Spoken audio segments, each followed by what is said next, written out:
path of Indigenous ways of living with dying and death. Our session this morning is part of a series of webinars organized by Compassionate Ottawa to explore the perspectives of thoughtful and committed individuals from varying backgrounds on how to mobilize community support for those who are approaching the last chapter of the journey of life. My name is Charles Barrett, and I am the treasurer of Compassionate Ottawa, as well as the coordinator of a small, dedicated team of volunteers who is building links with faith communities across our city. And I wear a few other hats as well. On behalf of my colleagues on the Board of Directors of Compassionate Ottawa, our staff, and our many volunteers and supporters, I would like to welcome you this morning. Because this is a virtual meeting, we have participants from Ottawa, from elsewhere in Canada, and perhaps from beyond. Those of us in Ottawa are most grateful to be welcomed on the traditional unceded territory of the Anishinaabe Algonquin Nation. Compassionate Ottawa is a community movement that believes that everyone should have the opportunity to enjoy wellness and self-respect until the end of life. But discomfort around the end of life, death, and grief isolates people, as well as those who are caring with them. We help communities to help people to deal with dying, death, and grief. We encourage people of all ages and backgrounds to have conversations about dying and grieving with their families, their social networks, places of faith, workplaces, as well as educational and health settings. We offer workshops, hold public events, and post relevant articles and research on our website. We are a group of community volunteers working in partnership with others to engage the whole community in caring for one another. You've already met, oh, actually you haven't. I was going to say you've met Paula Campbell, our operations coordinator who plays a key role in organizing and staging this event, but you haven't actually met her yet. But Paula is here along with Jenna Devraja, another member of our staff. It is now my pleasure to introduce Erica Klaus, also a board member of Compassionate Ottawa, who in turn will introduce our two guests. Erica has been a volunteer with Compassionate Ottawa for 3 years and joined the board last year. She leads advanced care planning and facilitator training sessions in English and in French. Erica has worked in arts, culture, and diversity policy. She was a diplomat, and she currently works as an art appraiser. Thank you very much, Charles, for this introduction. Good morning, everybody. Welcome, bienvenue, bonjour. Compassionate Ottawa is honored to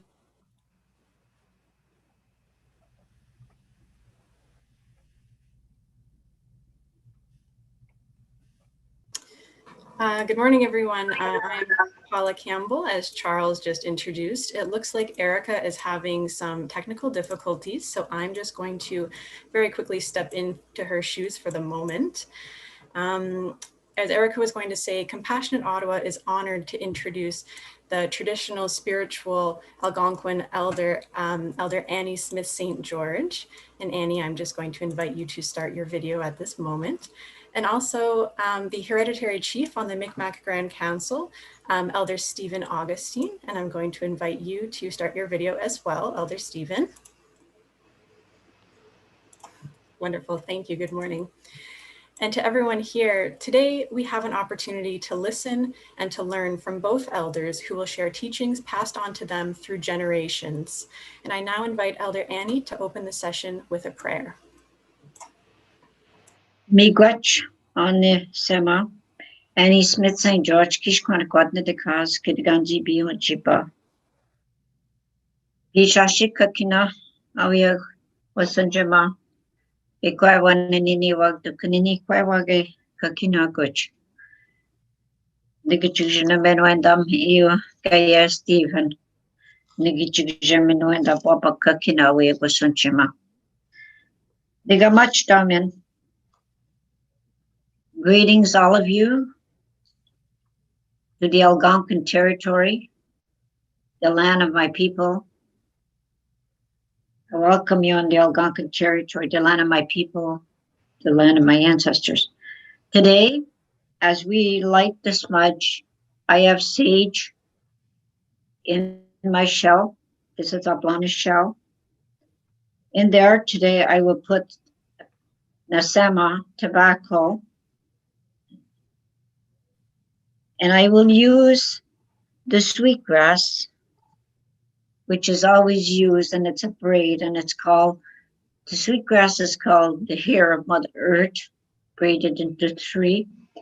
The men usually braid their hair, the women, so that's to walk in respect, honesty, and dignity. And I will put that into my bowl this morning. In end of life, we would probably use the sweetgrass, which is the one that has the beautiful scent. Gaya, I'm going to use some cedar that I will put. And these are the 4 medicines that we use in our ceremonies. Je suis Annie Smith Saint-Georges Kishkwanakwat. Bienvenue sur le grand territoire des Algonquins. As we start the smudge, we always, when we do gatherings, regardless in any way, we go to funerals, we go to gatherings, we go to special powwows, we always start with a smudge.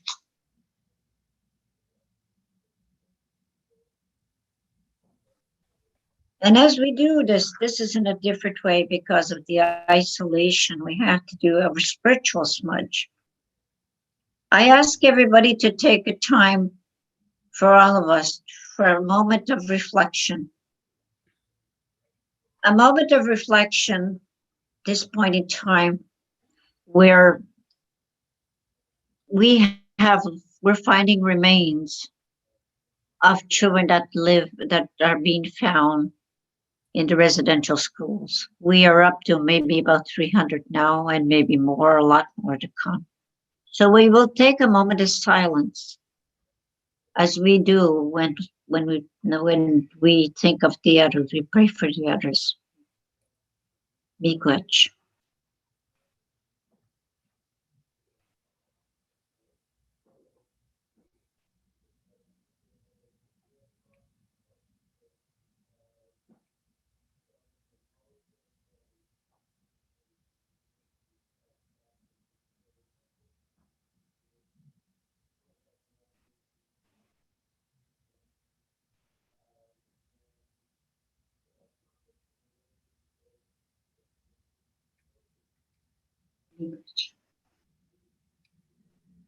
I will start the prayer in Algonquin, and this is in memory for all the residential school survivors that are here on earth today and that are suffering from nation to nation on the territories, under territories, in our territories, all territories.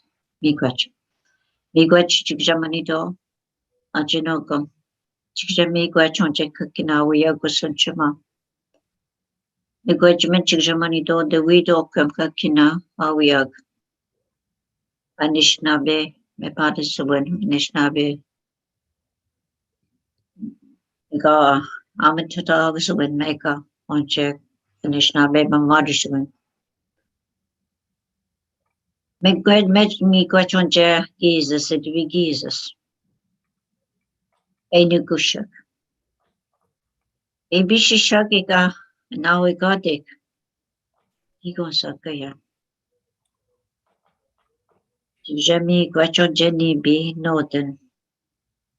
Nimkigita the Bija would nego up Niginod wag Nipki wakaya Nibi. Jami gwacho cheke. Jami gwacho jeme tukaki noden kaya. Nekakina kuchkigiaton, Mija, Ashkikiwen, Neabchtagman. Ekaya kakinawi agusun shima, Nako. Nikchijami gwachonche kakinawi og, Basunchima kaya. Namadishiwat meka.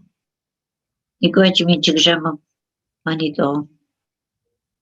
Kingujeta Gigi Kanamaka Kinawi Akosachima. Kingujeta Kikyoshto Mega Kakina Ojanino Kaniniki Kandasinjego. Kingujeta Igwajimentash Vidoka Kakina. Awe Kinestotoaka, I mean, Anishnabek March to Mega. I thank the Creator for this beautiful day. As the sun, we see the sun peeping out today. The sun that reminds us that every day is a new day, a new beginning. As we look up in the sky world, each day we see the sun in the morning and the moon at night.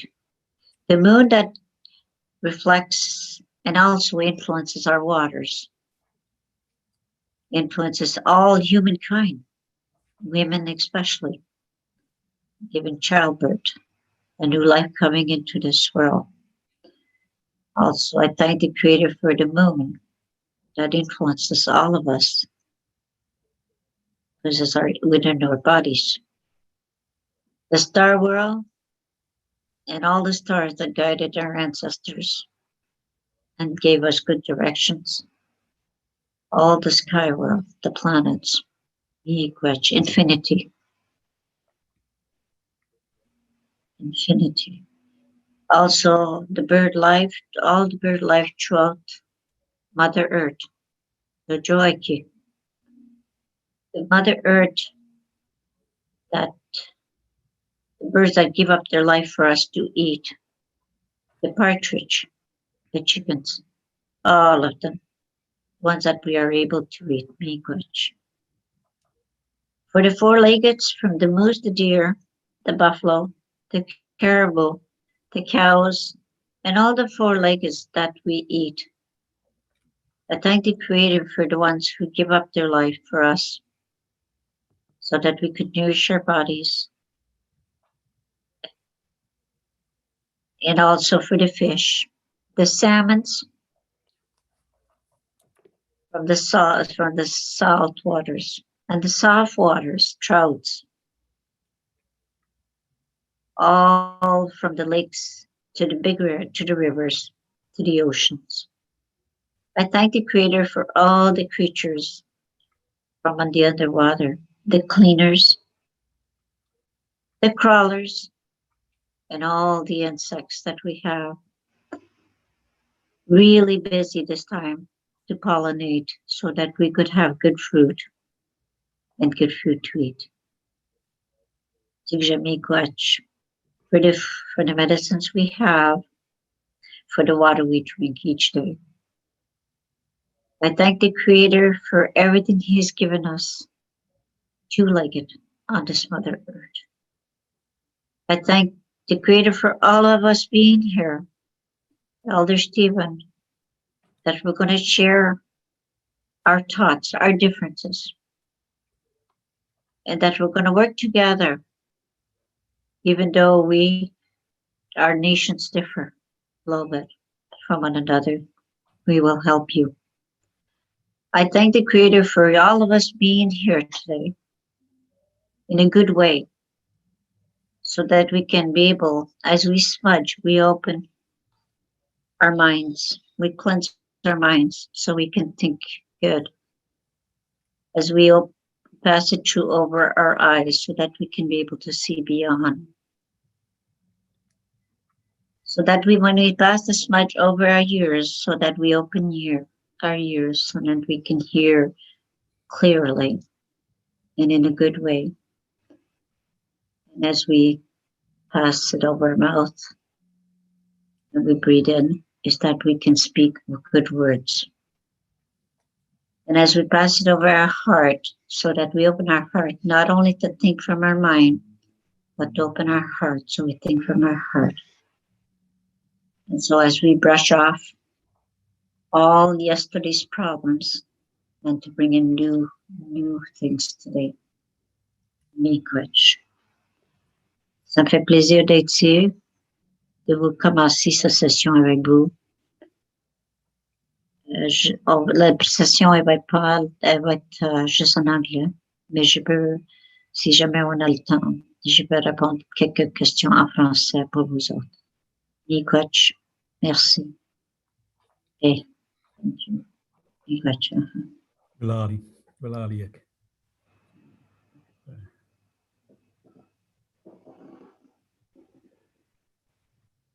Thank you so much, Elder Annie, for opening our session this morning. Compassionate Ottawa encourages meaningful and tough conversations about end of life, as well as efforts to get to know one another, to learn about each other's cultures, values, wishes, and beliefs. Much like Elder Annie just spoke in her prayer. We appreciate Indigenous traditions from a perspective of strength and compassion. And as informed citizens striving for caring and compassionate societies, we each need to reflect and act on ways to conquer the racist trope. Today, we would like to learn from your wisdom and teachings, Elder Annie and Elder Stephen, to better understand the traditional connection between life and death. You have both told me how intricately life and death are connected, and that we are in a particularly sensitive moment of grief in Canada. Since we began planning this session many months ago, the May 27th announcement of the Kamloops find of 215 remains of cherished and loved children in an unmarked site was made public. While neither surprising nor shocking to Indigenous peoples, the announcement has unleashed a wave of collective mourning. As leaders in your communities, guiding people through life cycle events and ceremonies, including the process of dying and death, I have these questions. What path led you to where you are today? And what do you want Canadians to learn from your teachings on how your communities support one another, how they provide dignity, and how they handle the last day's transition? Elder Annie, as agreed, I invite you to speak first for 20 minutes, and I will return for a 5-minute signal. Please, Elder Annie. When we're talking about nation to nation, or different nations as they would call it, we have our similarities and we have different ways. Our similarities is our prayers and the way we treat. And not all nations do this, grieve the same way or do things the same way in our tradition. However,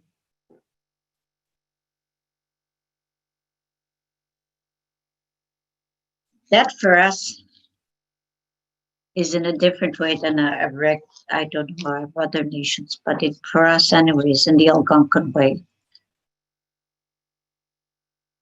When we go and help or see somebody that's at the end of life, we try to make them comfortable as much as possible. Unfortunately, in this modern world, we cannot use our medicines. Not even a sweetgrass that would just have a beautiful scent of calming, a scent of sweetness. We are unable to use it in the last moments of life. I usually use sweetgrass. Sweetgrass gives a sense of calmness and well-being. It permits the person to be able to process the end of life. In our ways, we are taught with the 7 teachings, with our 7 teachings process. It's always used in all different areas. The 7 teachings are always one of the main teachings. To care for people. We have to have care for others. Not only just for physical care, but emotional care, not only for the ones that is moving forward, that is passing over, but the families who remain. We care for all of them. In our communities, we care. We're very caring people. We also have love and compassion. We're taught to love and have compassion. Also, and we also have to offer the love and compassion to others as well. We also have to respect the ones that are leaving, respect the families, respect the needs. Our different ways bring us in a different direction. We have to also look at the family's needs, the ones that are suffering, the ones that are going to remain. Are they eating? Are they taking care of themselves? A lot of times they're not breathing. They're going in part with the ones that are leaving, we acknowledge. The emotional state is the grieving state, where they're in different two worlds. They are here, and they are, because of the shock and the denial that they're living. They're not, everybody's on that fast lane, and time has stopped. We acknowledge that. The emotional state makes us that we physically, we come to a halt for that period of time. The period of time of the 4 seasons and the 4 seasons, we have to pass, first of all, the 4 seasons, the first year, from the time the person leaves. So we gotta care for that person for the 4 directions, 4 times. That means the summer, the winter, the summer, the fall, the winter, the spring.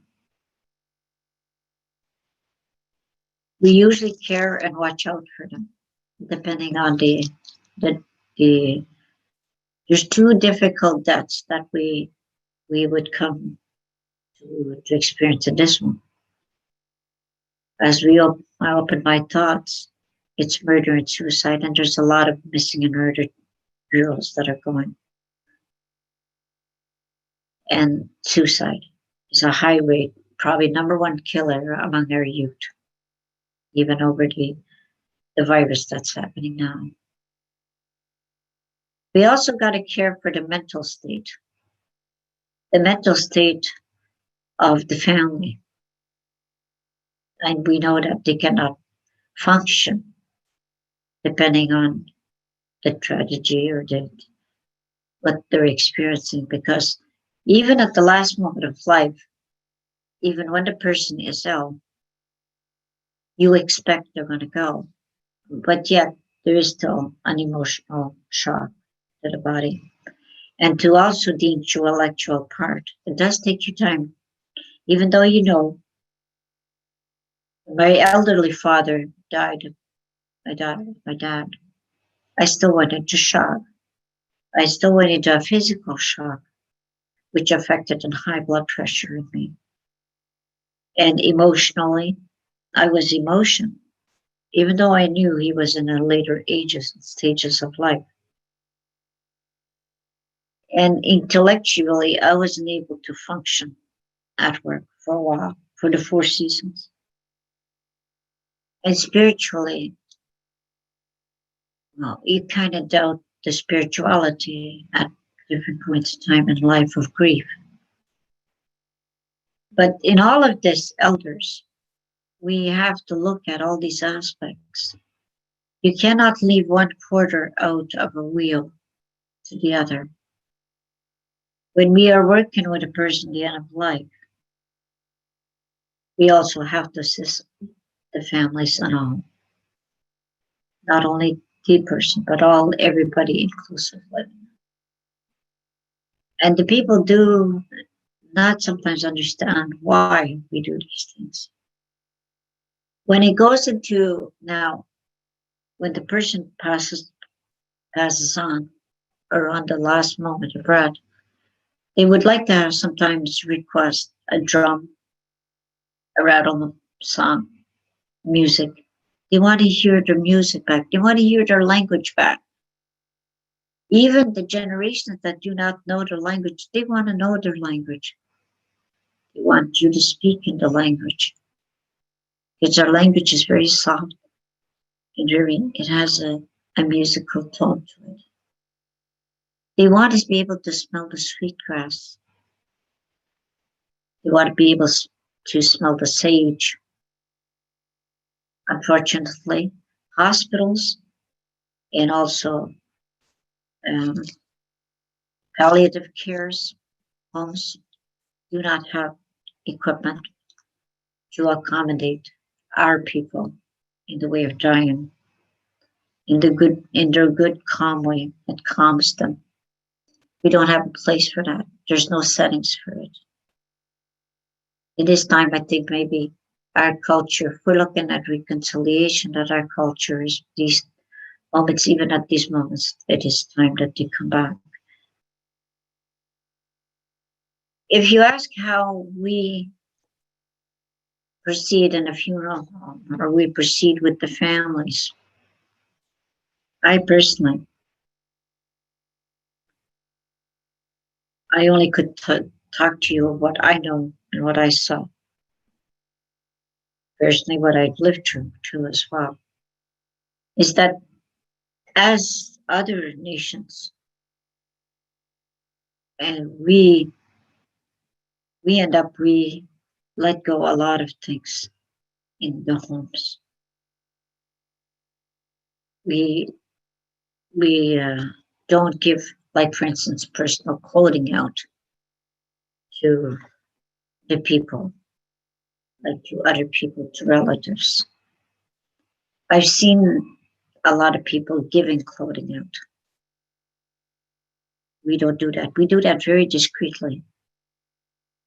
We don't share our clothing of our loved ones.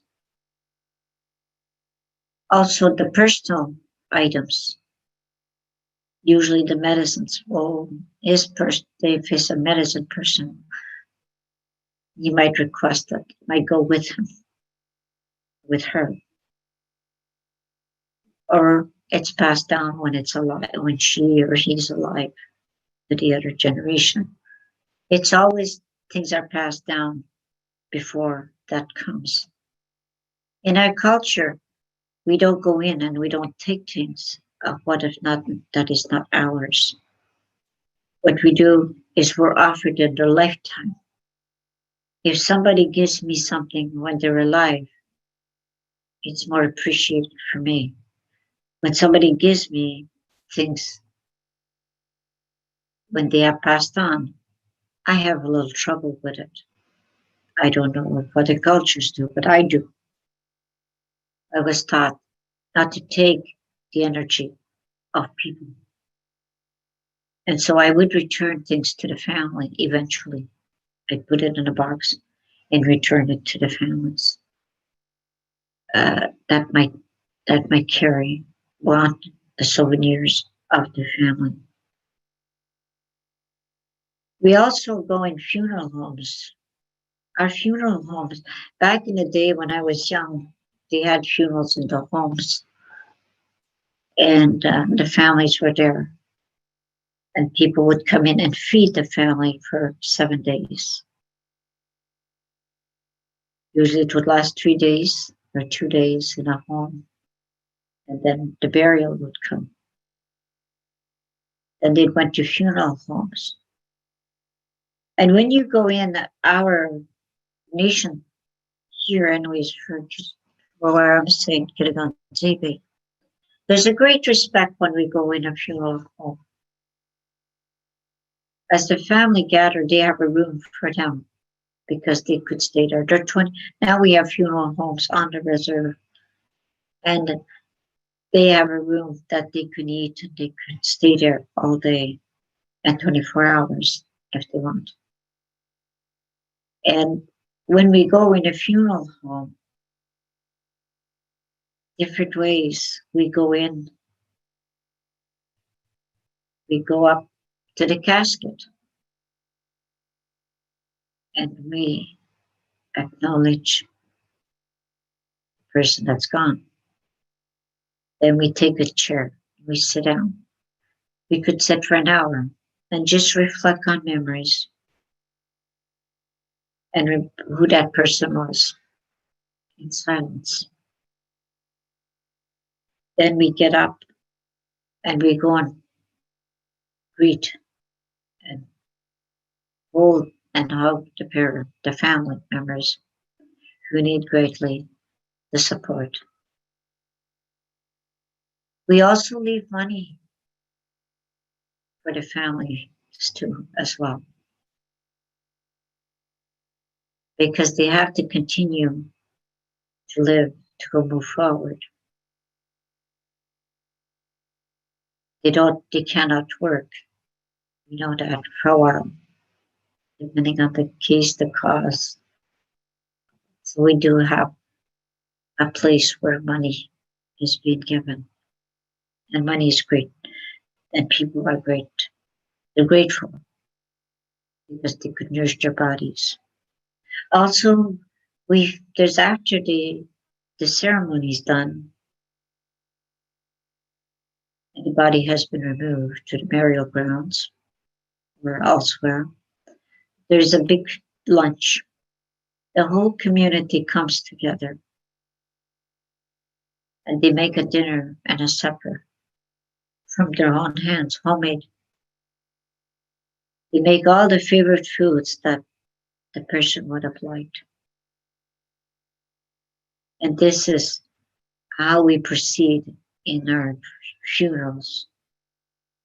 And so that we'd be able to continue and be able to help the ones that are hurting for 4 seasons. We check in on them to see if they're doing good, especially widows, ones who lost their husbands, or the one who lost their small children.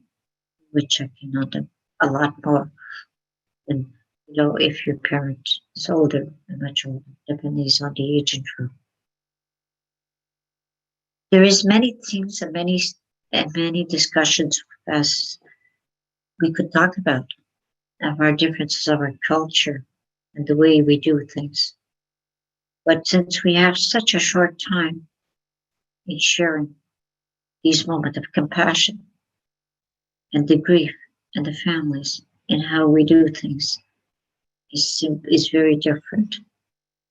And if anybody asks if we are in grief for the 315 children found, all nations throughout Canada is grieving at this point in time.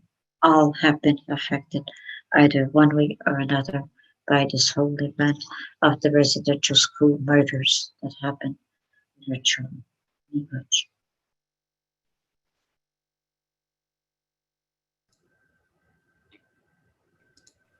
Thank you very much, Elder Annie, for your teachings. Elder Stephen, I would now invite you to speak for 20 minutes, and I'll be back. Yes, thank Elder you. Stephen, please. Well, Ali, thank you. Can everybody hear me okay? Can you hear me, Annie? Uh-huh. Okay, well, Ali. Well, Ali, I'm- thank you for your prayer and all the Thanksgiving and offering the smudge to the 7 sacred directions and all the entities that are alive on the earth. Thank you so much. And thank you for remembering the residential school children that were lost in the mass grave. That was, but also I would like to also extend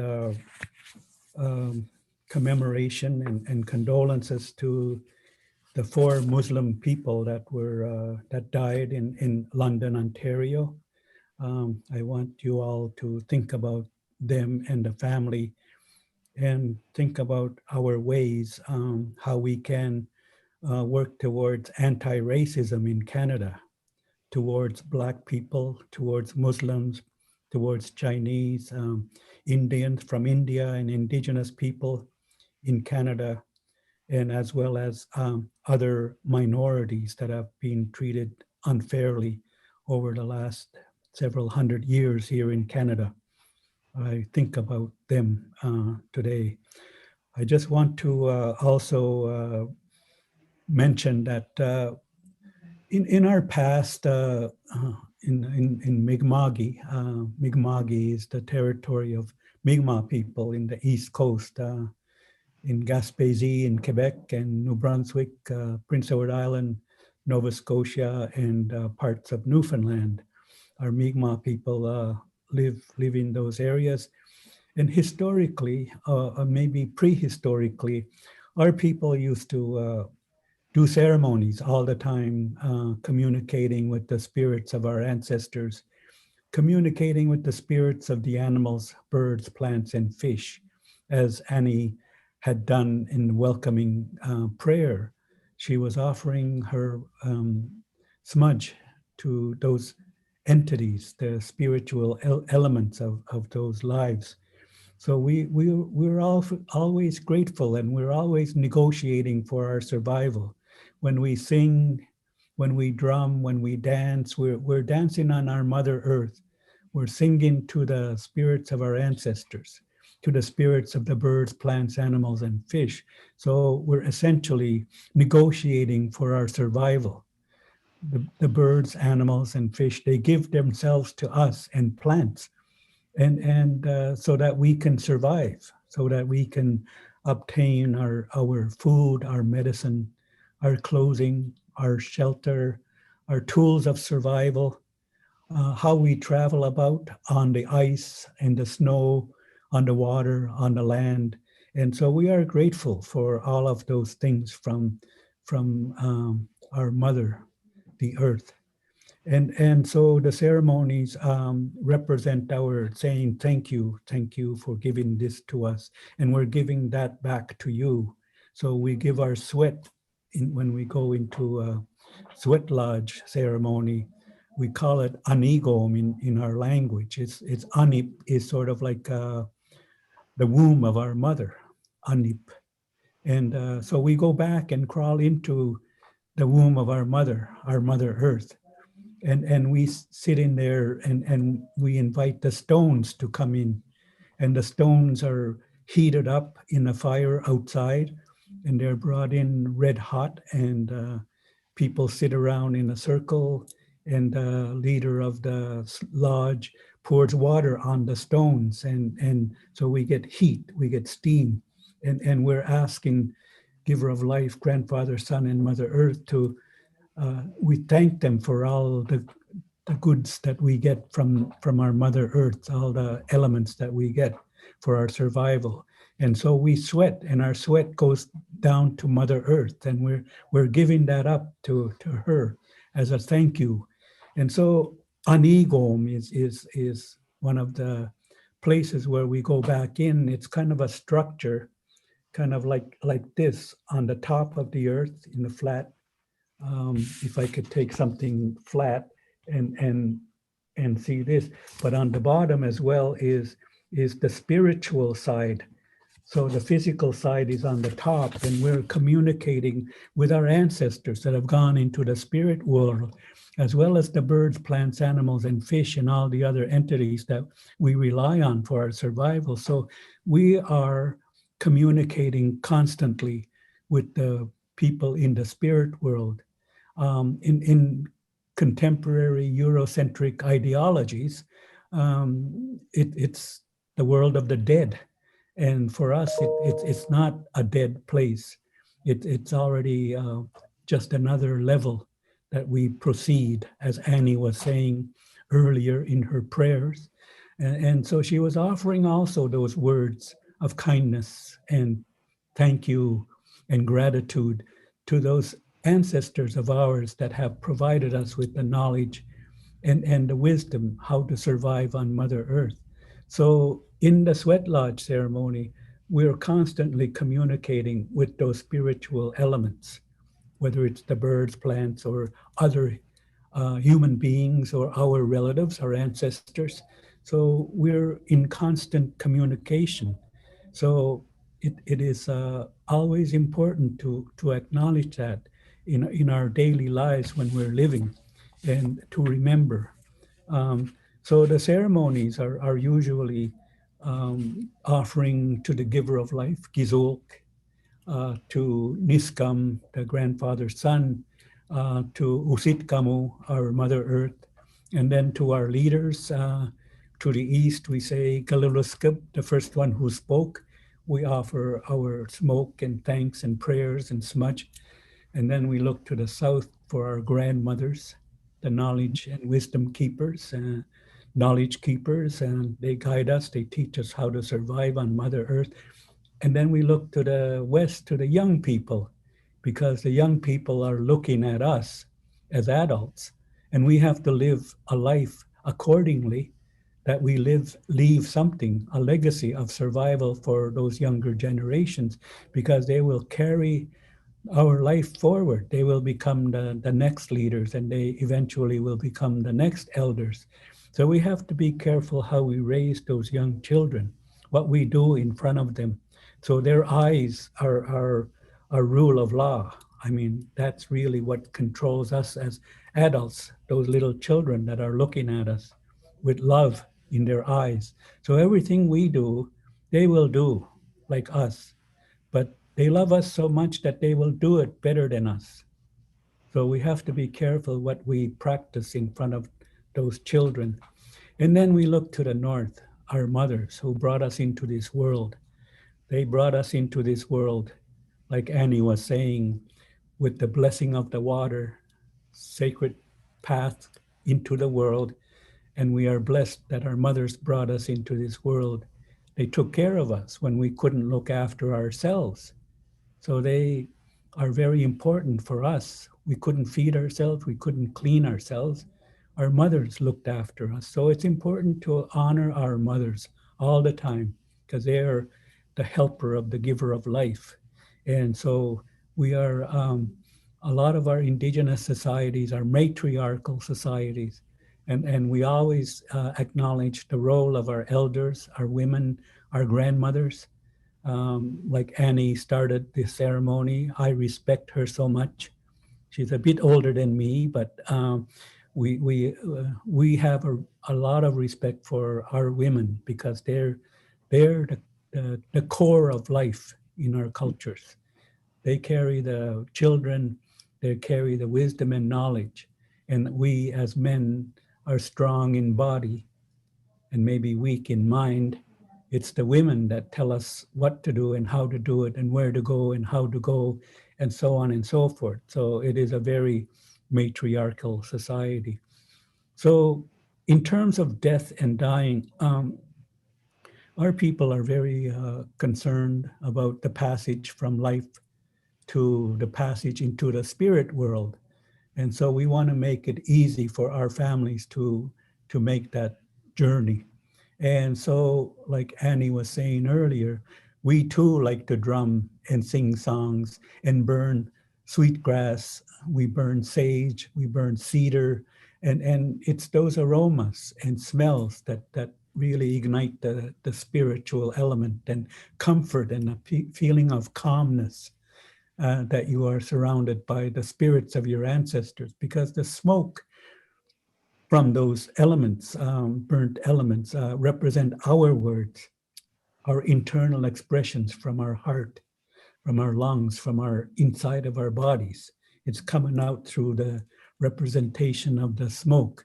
So our people like to reconnect with their spirits of their ancestors and like to welcome the spirits of the ancestors that have gone into the spirit world. And so they like to hear songs. They like to hear the drum, the heartbeat of our mother.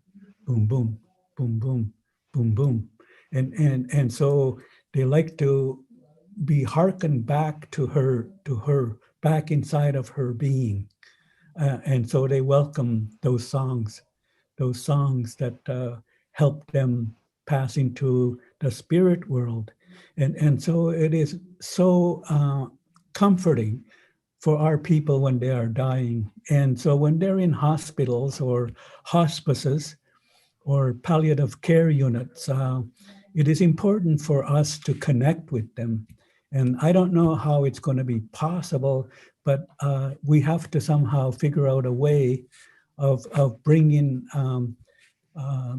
sick and dying family members in hospitals or hospices or palliative care units to an area where they can go and enjoy the smudge from the smudge bowl, from the sweetgrass, from the sage, from the cedar, and to be able to sense their connection to the spirit world and hear those songs and hear the drum and hear the words of their living ancestors, to carry on and say something to my grandfather or my great-grandfather that went into the spirit world. If you run into him, say this to him: I'm still here. I'm carrying on the knowledge he left me.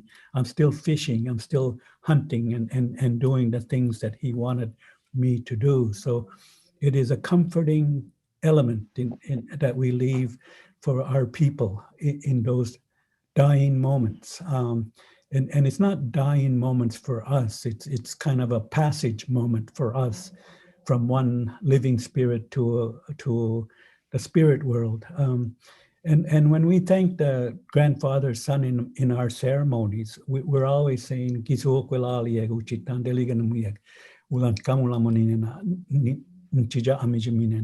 so we are thanking grandfather son for giving us our shadow that follows us around all day. In like we're connected to our shadows with our feet.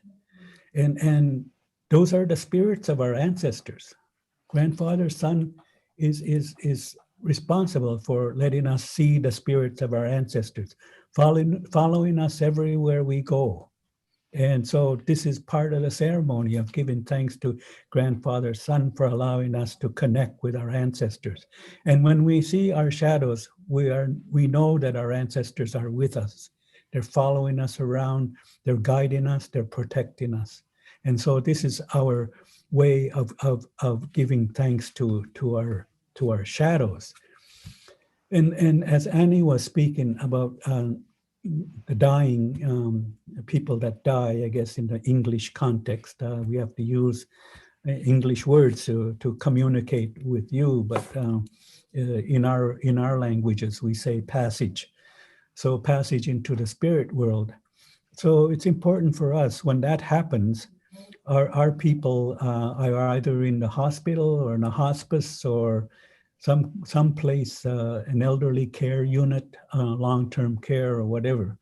Our people would go to the family that they're related to in our communities, and they would right away start cleaning up the place where the person is going to rest. We have wakes. Not all of our communities hold wakes in the communities, but most communities that are far away from towns and cities, they usually ask the person to be brought to their home. And we have a wake in the home, in the house of the individual or a close relative of that individual. And so people in the community go clean up the house. They wash the floor, they wash the walls and windows and everything else to spruce it up, and they gather the food because they have to feed the people that are coming to visit. And the home is open 24 hours a day. People come and go, and they're paying their last respects to the individual. Sometimes somebody might have owed some money to that person.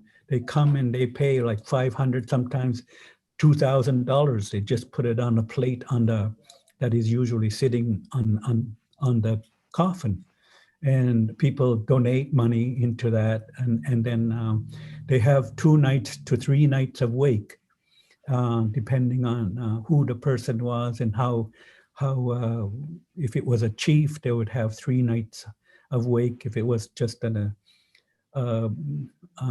maybe a young person, they would have 2 nights of wake. And so at the end, did I see a signal yet? So, oh, okay, 5 minutes, okay.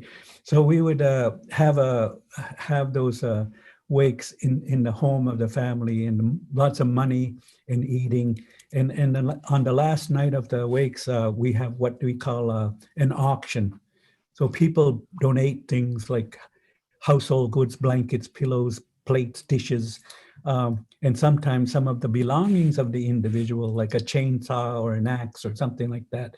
And they put it up for auction, and the money goes to the family to help feed everybody else, and for the funeral, and for the paying for the coffin if it's a little bit too ornate and a little bit too much that the government can't cover. So anyway, that's how we take care of our people that are passing into the spirit world, and the community itself kind of collectively are very compassionate to all the families, even if they're not really closely related to them. Everybody in the community comes together, pulls together, and we make sure that the ceremony, the funeral and the wake and everything else passes well. And like Annie was saying, 4 seasons is 1 year. So we wait 1 year and we have a feast at the end to send off the spirit of the individual who's gone into the spirit world. So we have a feast and a ceremony, prayers, good words, and a feast. And so this is how we celebrate. And the only thing is, what is stopping us nowadays is the palliative care units. Somehow we have to figure out a way. And I work with Douglas Cardinal, who's an architect. He lives in Ottawa. And I've worked with him in finding and creating spaces where we could do our ceremony, and there is an exhaust system that can take the air out into the external world. And people could be wheeled into their wheelchair or bed, and families can gather there, enough to accommodate maybe 20 to 25 people. And I think that is a really, I would suggest that something like that be explored in terms to accommodate Indigenous peoples. I mean, we're looking at anti-racism and all of those things. And so accommodation is a key element in seeing that everybody, no matter what religion or what culture, that they be sent off in the way that their tradition and their culture would allow them to be sent off into the spirit world. And I think that's one of the better elements in our culture and society. And if it's a caring society, then I think we should all work together to find those solutions to allowing our people to do their ceremonies in the hospitals or in the hospices or in the long-term care units or wherever they are, so that we can all enjoy going into the transition from life to death or from life to the spirit world, however we want to look at it. Thank you, Wilalio. And that's all I can say for now. Thank you very much. Thank you very much, Elder Stephen, for your teachings.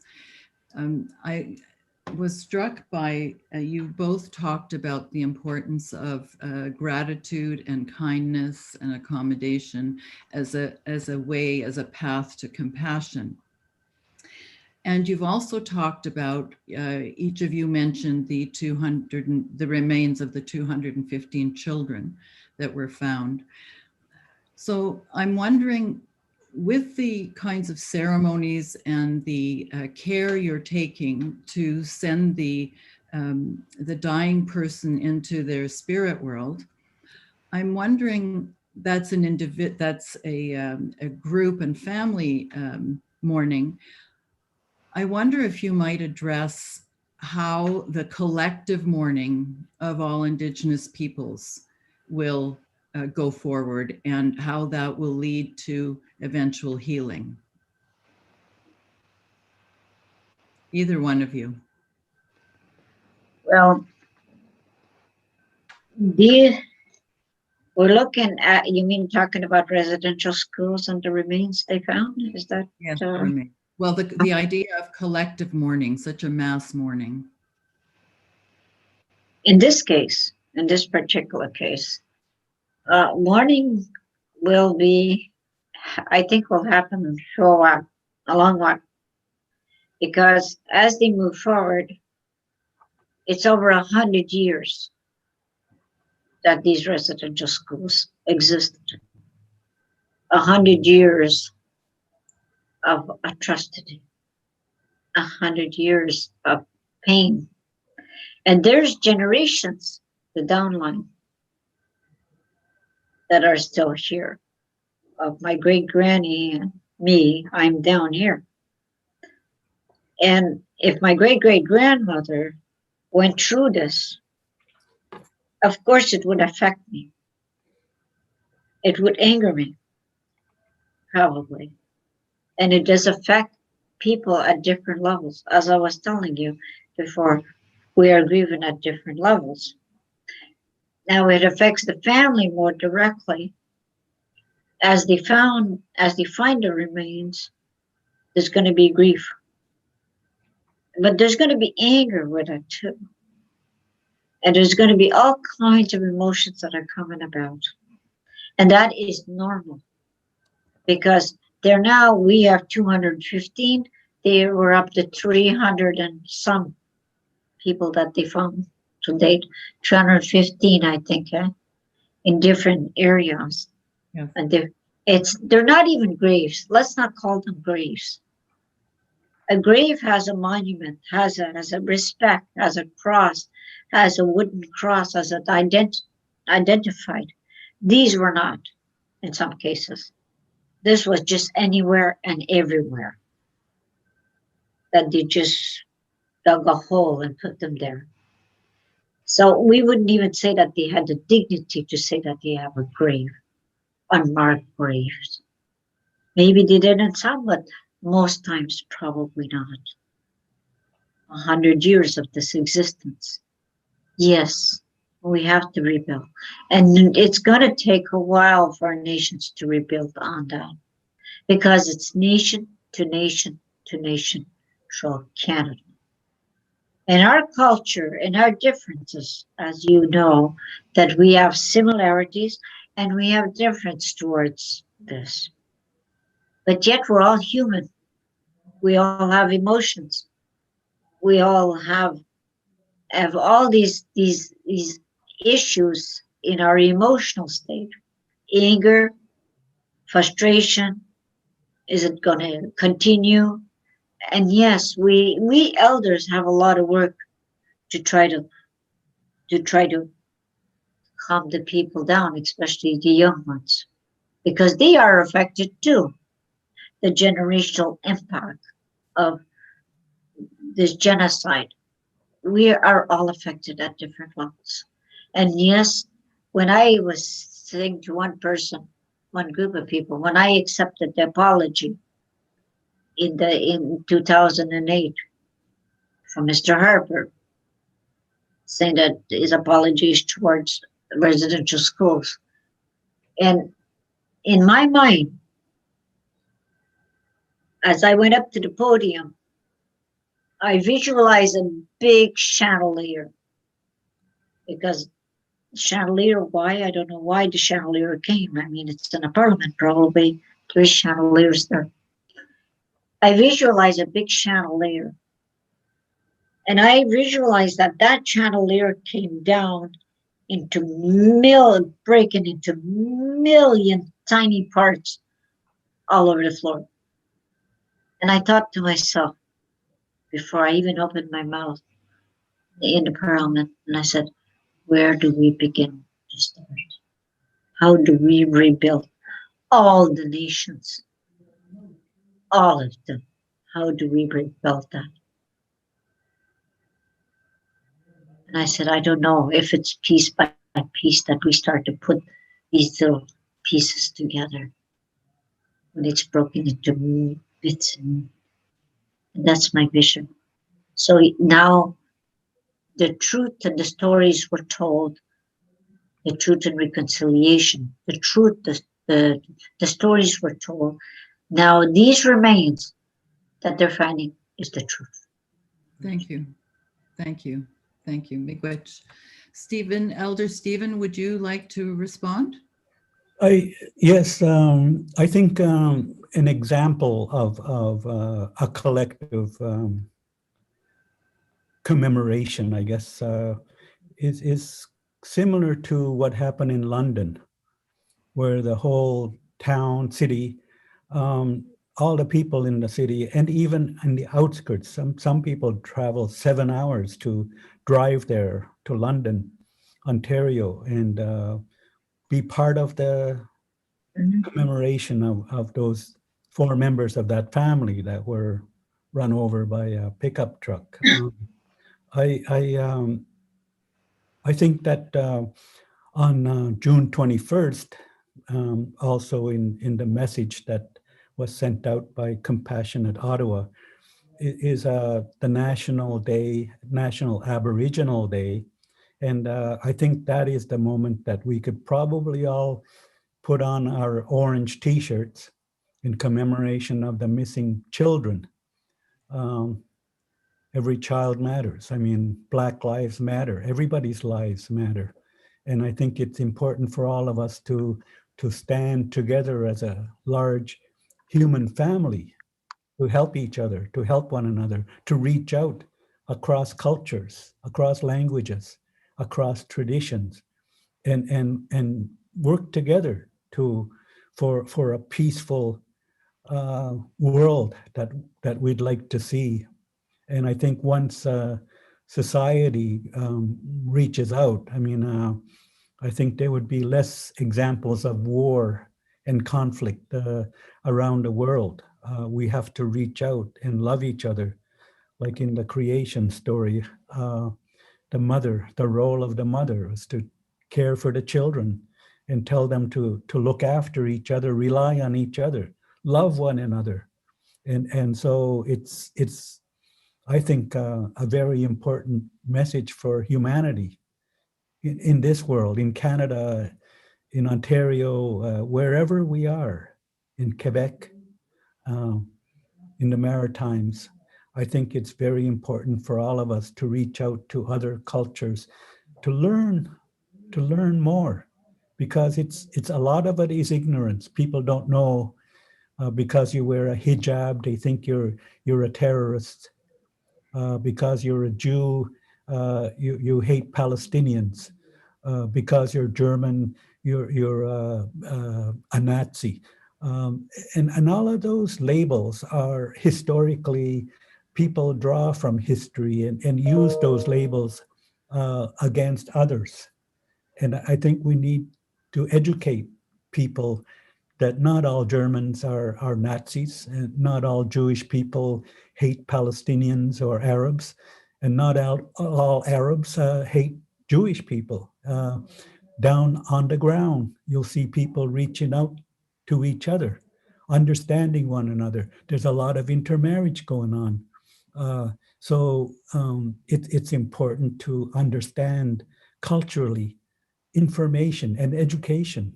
We need education programs need to fit the curriculum. The school program needs to educate the children all the way up to university.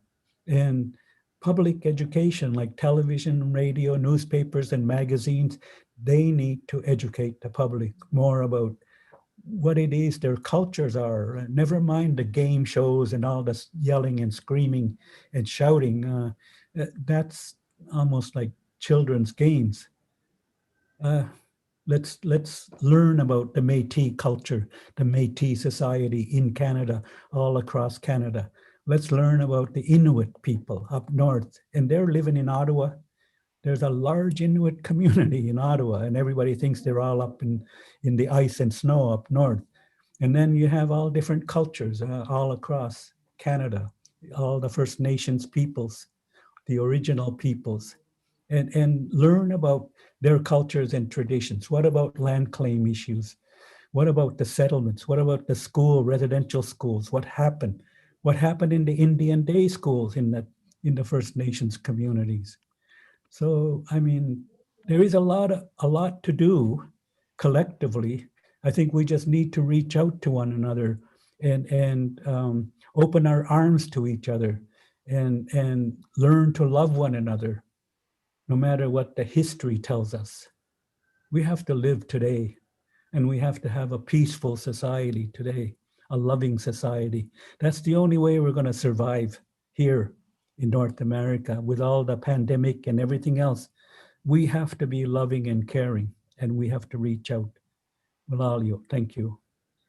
Thank you very much, Elder Stephen. And I just want to mention that there are several questions coming in, and I'd like to invite Paula to come on screen and perhaps start with one question. You can both, we invite you both to respond. Paula? Yes, thank you, Erica. The first question that we have is everyone who passes into the spirit world, irrespective of how, considered an ancestor?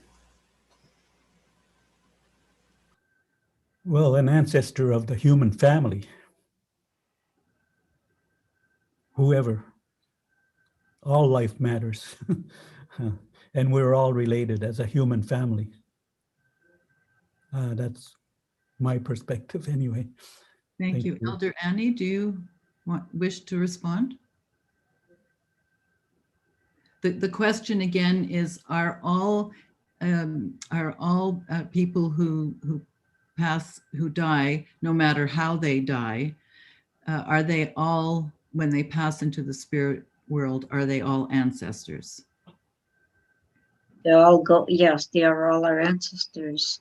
I think from one nation to another, they all become our ancestors. They're of the past now. Mm-hmm. You see? They passed on through a spiritual world. They passed on into another dimension. They depending on who and who believes what, yes, with great respect. Thank you. Another question that we have is cremation of someone who has died a part of your culture in any way? Historically, they usually put the body for a year or so to allow the feed elements of Mother Earth, the insects and whatever, and the bones are put together and are usually interred. But in some instances, in our archaeological history, that would be within the last probably 150 years, ever since archaeology entered into Canada, they've seen grave sites where they don't know if the people were burnt or the fire was made above the interred bodies, and there's a residue of ashes from wood. So I can't say really for sure that they burnt the bodies, but I know that in India they do. But not among the Mi'kmaq people. That's I don't see any relevance. But historically, during historical times, people buried, burnt remains of people that were engaged in warfare, because they didn't want the other party, I guess the enemy, to desecrate the remains of individuals. That's the only instance where I saw some evidence of burning. Mm-hmm. Yes, Elder Annie, please. In our case, the Algonquins were the burial grounds that I've found. Usually, they would have a certain amount of rocks that would be piled over the body. Probably, I don't think they dug a hole very little. That's way in the past, historically, and you'd have a amount of rocks. Now, depending on, I think the chief or the leader or the great medicine person, or they always have a great respect. And when you come to these are what you would call the unmarked graves of our ancestors. These are because there is a symbol to it. You would find cedar at the head of the grave, and then you'd have a mound of rocks piled very high, but not anyway. It's all like in a dome type of fashion, and it's pretty all set all around the graves. Yeah, I don't think they burned them. No. Thank you. Thank you. You mentioned, there's one last question here that I've just seen about kindness and gratitude to Mother Earth. Can you, in the very short time we have left, just a few minutes, explain how we demonstrate that and how the rest of us can demonstrate that on a day-to-day basis? Because you've talked about expressing kindness and gratitude and compassion, and that's how we make a caring society. And Stephen, and Elder Stephen, you spoke very eloquently, as did Elder Annie, on the need for us to understand each other and spend time doing the kinds of conversations we're having like today. And in fact, there are many comments that have come in. I'm just looking at one here that says we have to have more conversations like this, more discussions like this to understand one another.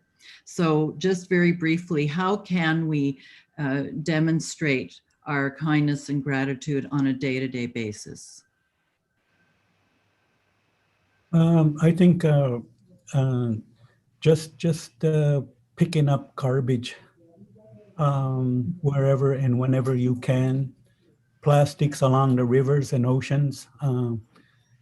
It says a lot. I mean, there's tons and tons of plastics in the ocean, in the rivers, and animals and fish are losing their lives over all of those, whether they're poisoning or ingesting or getting tangled up in all of that. I mean, I think it's a sign that can show that we're all pulling together to try to be nice and be kind and keep Mother Earth clean, so that other living entities can enjoy the abundance of what Mother Earth gives us, like food and clothing and medicine, shelter, tools of survival. All of that comes from Mother Earth, all of it, everything we use. So minimize, reuse, recycle whenever we can, and stay clean or keep it clean. I think that's a group's social society can do to show their love of Mother Earth. Thank you. Elder Annie, we have 2 minutes left, please. Okay, and I'll try to finish it. I always say to men, be a kind man, be a good man. A good man, when you're taught, teach your children to be good. A good man. Teach your children to honor their mother, to care for their mother, to love their mothers, and to respect their mothers, and to learn a lot of things with the mother. Because but I'm coming back to respect. Now, respect is a big word. If you do not respect your mother, you will not respect your wife. You will not respect your sisters, or you will not respect any woman, your children, your daughters. If you don't respect any of those, you got to learn. Men's got to learn. They're given the title of men. If you respect all of these elements, then you will respect Mother Earth. And I will include something that we're talking about water. The women take care of the water in our culture. Mm-hmm. The women water carriers or the singers. Now, last week, the ocean's at risk. Now, the ocean in Turkey and around I think the Black Sea or somewhere, there is what you call the slime. I don't know if you heard about the slime. The slime is created by the hagfish. The hagfish, what it does, it nourishes out of dead animals. Now, the dead and what the hagfish does, when it bursts or when it spits out a liquid form.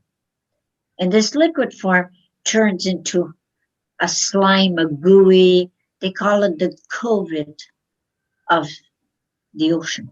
Mm-hmm. Slimy. And if this travels the earth, the corals are being affected by it, they're dying at a rapid pace, and all the below sea level. If that goes, we are gone. We do not exist. Yes. If we do not respect Mother Earth, its water, and all its form, we cease to exist. Well, this brings us, unfortunately, to the end of our session, today's session of Conversations with Leaders. Elder Stephen from Elsipogtog and Elder Annie from Kitigan Zibi, on behalf of Compassionate Ottawa, the over 300 participants in this session, and myself, it is with very deep gratitude and appreciation for your generous, profound, and thought-provoking teachings on a challenging subject that I thank you. There have been many comments expressing gratitude for the time that you've given us. This has been a very inspiring morning. I want to thank you very profoundly. Shimigwech. Shimigwech. Love you. Thank you. Thank you.